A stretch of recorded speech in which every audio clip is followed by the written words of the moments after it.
Welcome to Nonprofit Investment Stewards with Bob DiMeo and Devon Francis from Fiducian Advisors.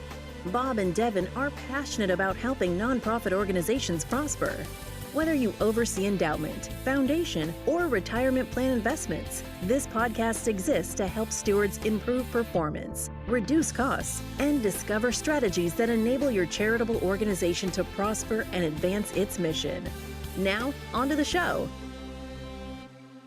Hello and welcome back to the Nonprofit Investment Stewards Podcast.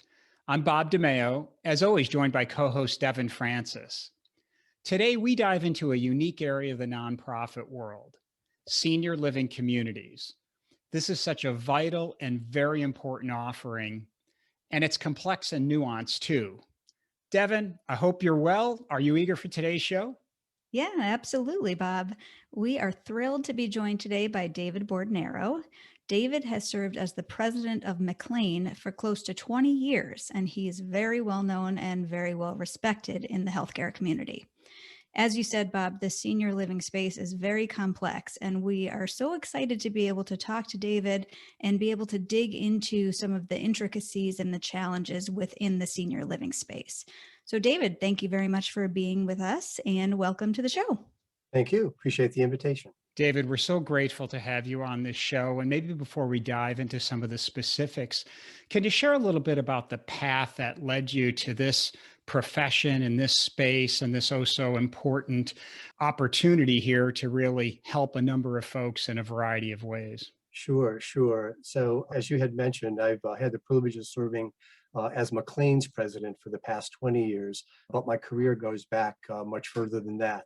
I've been in the industry for this my 42nd year, and it's been very rewarding, and it's been really a privilege to serve. If you kind of go back into my college days, healthcare always intrigued me, particularly hospitals. But I knew that I didn't want to go into the direction of the clinical component. I always saw healthcare as a business.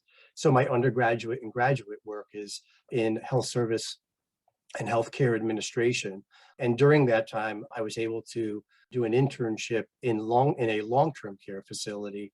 And at that time, I realized that, this could be a nice niche for me going forward. And it wasn't really kind of rocket science on my part.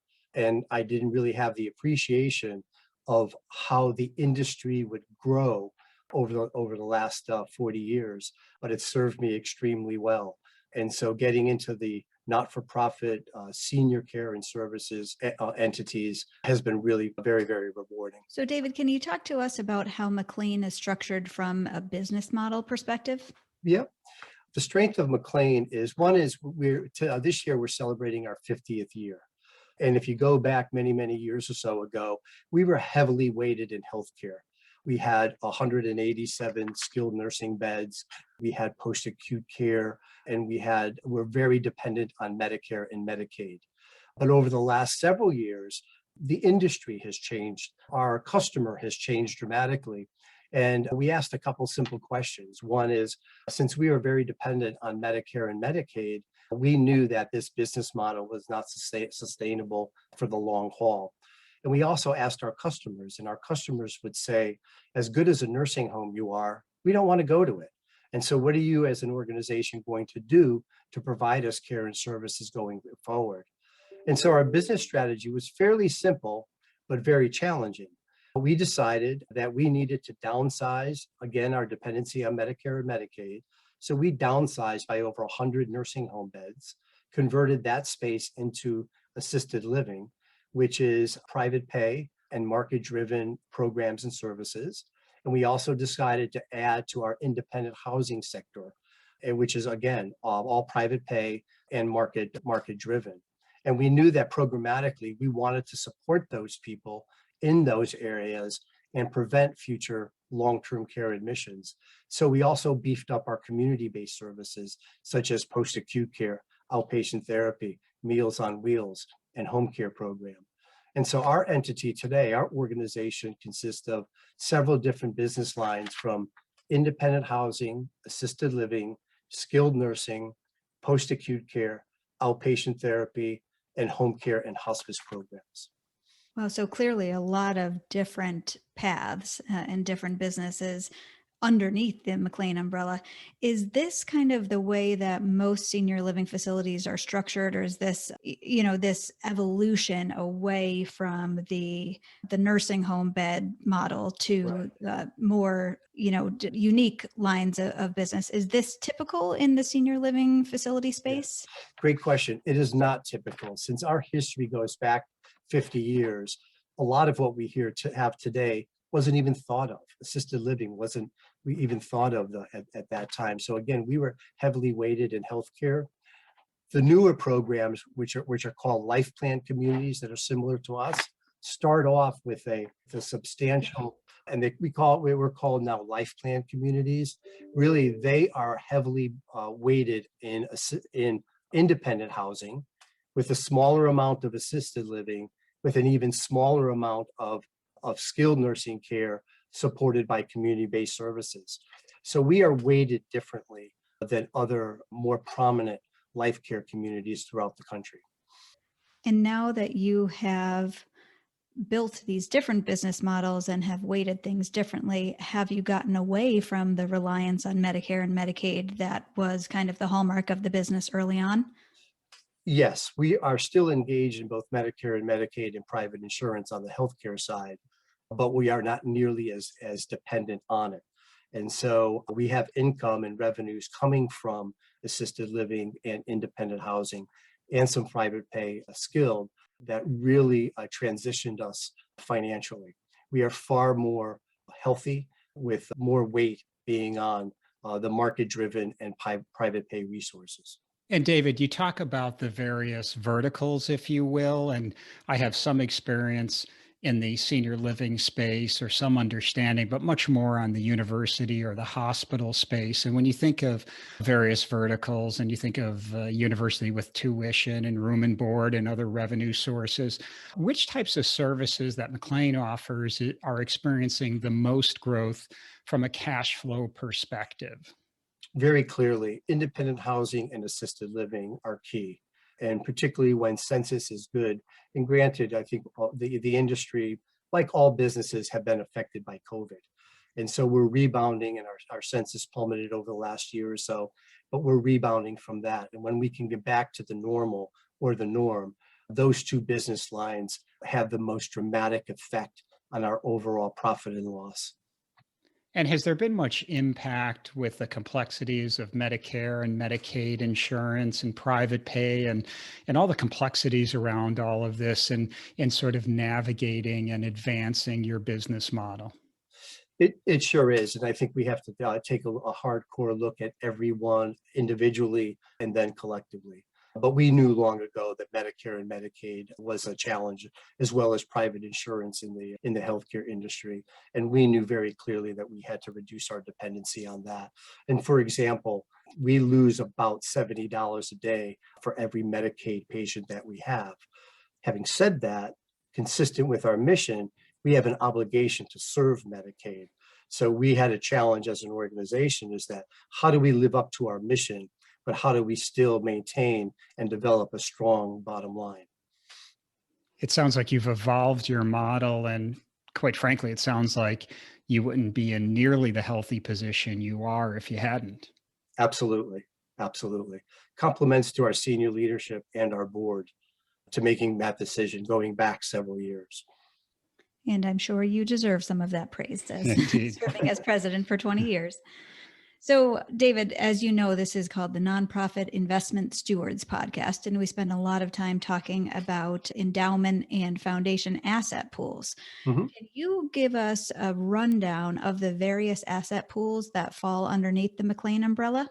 Sure. And they are a lifesaving, a godsend, I should say. A key, like most not-for-profit organizations, our biggest and largest pool is our endowment fund. And from that, it spins off money on an annual basis to help support our operations. If you go back before this business model change, we were taking our spending policy was about 4.5%. Over the years, because we've become more stronger on the operations side, we now sit at a 3.5% spending policy. That helps us tremendously. we have another pool, which we call our Special Additions and Contingency Fund. And we've been funding that over the years as we have additional dollars coming in, additional cash that comes in. And that's an alternative fund that if we needed to, we could always dip into if we had to. That fund, and I think you'll get to another question, has been essential as we are planning our expansion program, and we're seeking and we sought a substantial loan. We use that fund as a calculation for days cash on hand. And that fund really positioned us well to borrow a substantial amount of money.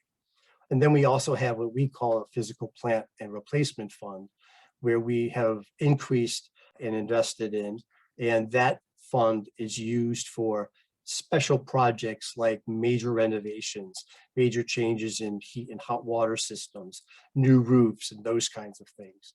That allows for us to keep up our building and grounds so that, one, it's attractive for new residents, and it's a good, solid, and safe place for our staff to work. And we've only tapped that fund once or twice for major projects, but for the most part, that is a long-term growth fund. And David, maybe we can unpack those a little bit. And I really like the buckets that you've defined here. And again, we'll see that sometimes in the university space and the hospital space and so on. So we have different buckets with some different purposes and so on. It's so impressive that you've gotten your spending rate on the endowment down to 3.5%. Can you talk a little bit about two things? One is in terms of the actual investments, are these pooled and then just accounted for separately, or do you actually have separate structures and such entities for each? But then can you talk a little bit about the investment return targets for the endowment versus the special purpose versus the building replacement and such? Yeah, I think so. So in terms of strategies, we handle each bucket as individual buckets. So we're not combining them into developing a kind of a one bucket strategy. We know that the endowment fund is considered differently than our special additions. It is a long-term strategy for all three accounts. And so, we had a strategy, like a 60-40 strategy, kind of historically. And since we're not dipping into all those accounts regularly, our board is taking a long-term investment strategy.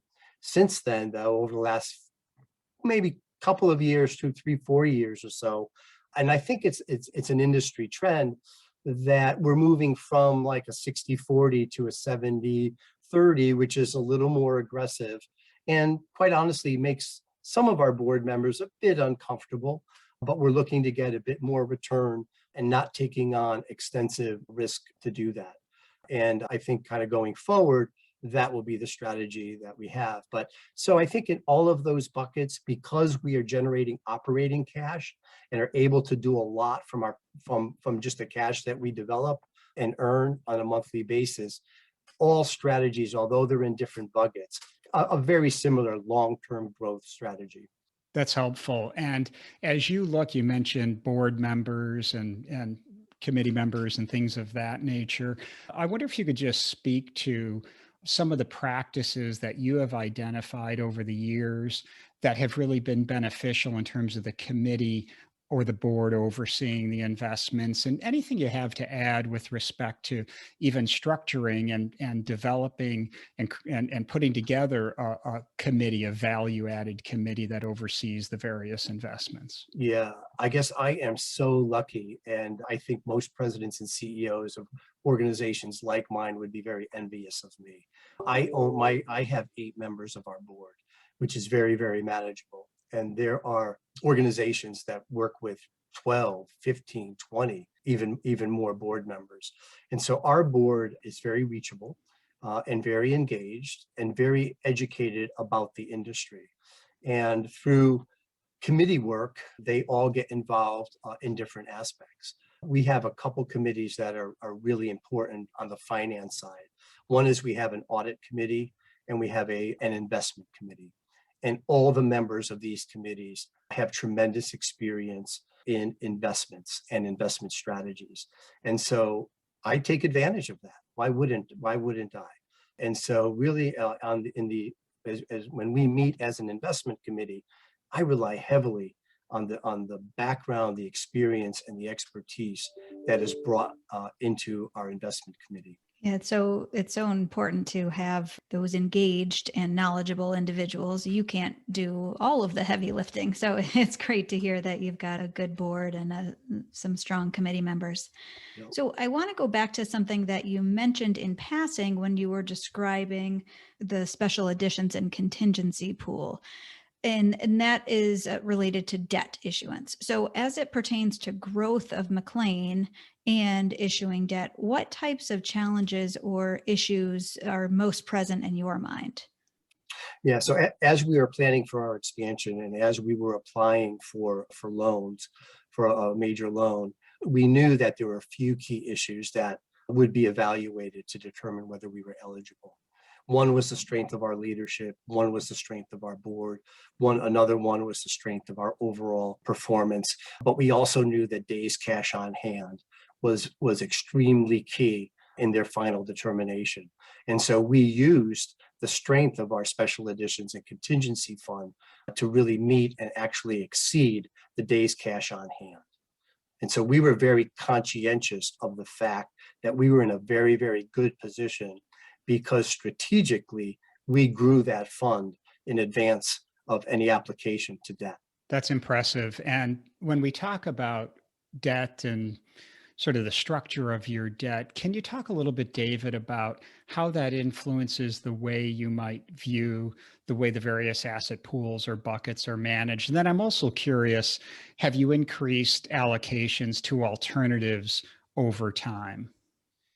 So we took on debt last July. So we're 10 months into it. So it really hasn't changed the strategy from which we operate.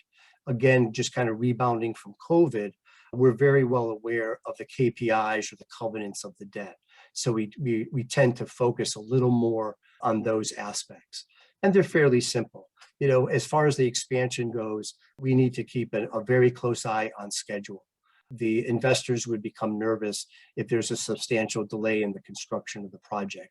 And having COVID and all that you hear about price changes, availability of supplies, that is key. So right now we're actually about 15 days ahead on the construction side. So that's working extremely well for us. The second component is marketing. How many depositors, how many pre-sales do we have on that? And they have covenants that we have to abide by, and we're meeting all of those debt covenants. And that's been quite challenging, quite honestly, because we went from very, very successful in-person events now to Zoom meetings and those kinds of things, and showing an apartment on a tablet versus kind of walking through a showroom. And so that's been very, very, very, very helpful to us. So schedule and marketing has been very, very key. And the third one is the cost of the project. Very, very important from the debt holders. And thus far, again, we're about 90% bought. Expansion has been 90% allocated and bought out. That means we've identified the trades and they have pre-purchased the supplies. And so by doing that early on, we've been able to establish a guaranteed maximum price. So we don't expect any major curves going down the road. So those are the three kind of key KPIs that are positioning ourselves extremely well as we move forward with the project. Well, that sounds like good stewardship in practice, and that's terrific. And I certainly appreciate that the debt is new enough that you haven't modified the allocation or the way that the portfolios are structured just yet. But I would like to ask if over time you have seen a ratcheting up of something other than traditional stocks and bonds in terms of the asset allocation to alternative investments and such over time. Yeah, I don't think anything extreme. I do, I guess what I can report really is kind of moving from a more like a 60-40 to a 70-30, structure, which is a big move from us. And as I said before, some of our trustees are not quite comfortable with that. but they understand kind of the reasoning behind it. From an investment type strategy, nothing major has changed. We work in partner with your firm, and they are always challenged, making sure that every component of our investment is with the best fund or the best manager. So we may be tweaking that over time, but I don't imagine that we're going to make any major changes in strategy. Thanks. It sounds like it's been a very thoughtful, reasoned approach. Yeah. So, David, I think you deserve a big, probably more than a pat on the back. So you have this huge construction project. You are ahead of schedule and, from what it sounds like, on budget, which probably hasn't happened in Does that ever happen? Yeah. Yeah. Knock on wood. We still have a year to go, but I anticipate. Okay. So far, so good. And you mentioned locking in the materials costs. I think that inflation is something that's on a lot of people's minds right now, and particularly when you think about something like a senior living facility with different lines of business and, growing a campus and more patients and so on. How do you imagine that rising inflation might impact McLean and other senior living communities in the years to come?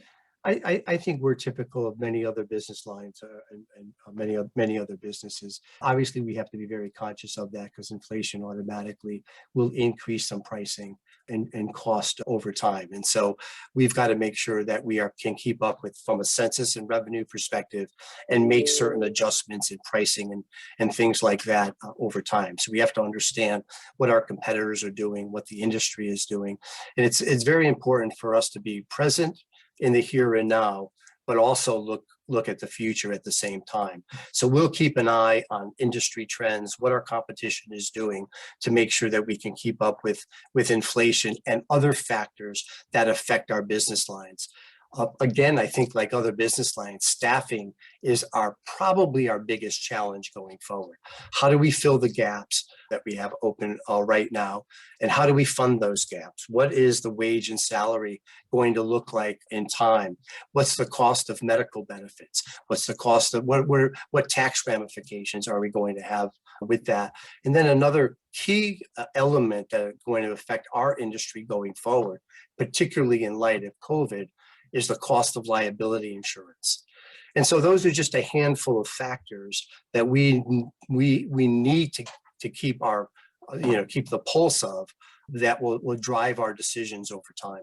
Well, David, you're really driving home the point that it is a complex and nuanced space. Any final words of wisdom that you would impart upon leaders in the senior living space? Well, I think kind of going back from, comments what my first boss made to me many years ago, over 40 years ago, is one, it's a very noble career. And so I would really encourage people to, one, get into the industry. And when you look at the demographics, particularly in the healthcare side, I think, in the year 2025, and I could be off by a handful of thousands, but they predict about 50% of the population is going to be 65 and over. So organizations like us are going to be needed. Quality organizations that look quite different from us are going to be needed. And so, and as I mentioned before, it's great to be in the present and focus on that. But we really need to be strategic thinkers. We need to make sure that our organizations are positioned for the next generation of seniors. And we need to make sure that we're healthy enough financially that we could modify and adjust programming and services to meet that new demand. Boy, David, it sounds like you subscribe to the servant leadership mindset. That's really impressive. Well, thank you. So before we wrap up, we always like to learn a little bit personal nugget about our guests. So when you're not wearing your President of McLean hat, what sorts of things do you enjoy doing outside of work? Yeah, I like the outside. So that I find sanctuary kind of in the outside. So I'll fiddle faddle around my yard, but I'm an avid cyclist. I've been an avid cyclist for many years, and that's where I really kind of get my relief. I have two little granddaughters that I really love, and my wife and I always find a reason to visit them and offer to take care of them, while my daughter and her husband go out. So our grandkids and family are extremely important to us, and friends. There's no doubt about it. We're very social, so we can't wait for this COVID to be behind us so that we could go out more freely and enjoy other company. So a variety of things, but the outside is really where I really enjoy. Well, we're heading into the summer months, so hopefully you'll get lots Yeah. of cycling and outdoor activities in the near future. Yes. So we really appreciate you joining us today. It was such a great conversation, and clearly your experience in the field, 42 years, has certainly given you a breadth of knowledge that lend a lot to this conversation. So thank you for your time and for your expertise and for your service to the community. It's been wonderful to have you. My pleasure. Thank you very much. David, thanks. It's wonderful. Your insights and your energy, it's just outstanding. And thanks so much to our listeners. Devin and I recently released a podcast episode titled 10 Habits of Effective Investment Committees. If you're interested in learning more on how your investment committee can function more efficiently, you can give it a listen. I think it's episode number 17, and we'll include it in the show notes on our website, fiducianadvisors.com. So to all you good stewards, thanks for investing time to help your nonprofits prosper. We'll connect with you soon on the next episode. Thank you for listening to the Nonprofit Investment Stewards Podcast. Click the subscribe button below to be notified of new episodes and visit fiducianadvisors.com for more information. The information covered and posted represents the views and opinions of the guest and does not necessarily represent the views or opinions of Fiducian Advisors. Content is made available for informational and educational purposes only and does not represent a specific recommendation. Always seek the advice of qualified professionals familiar with your unique circumstances.